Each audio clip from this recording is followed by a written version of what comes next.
So it's been almost a century now that slavery is over. But actually, I realized that many of us are still slaves. There is a new type of slavery. We want to know what it is?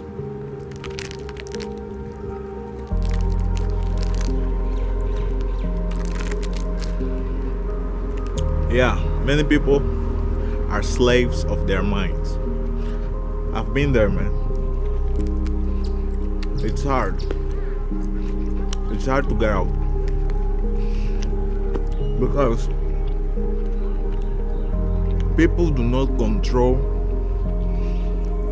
their own minds. They are controlled by them. If you were in the state of being controlled by your own mind, you are a loser, man. You are a loser and you are losing the world. Wake up to reality. I leave this message to those who want to wake up, man. Do something. Anything. But do it. Alright? Be safe. Peace.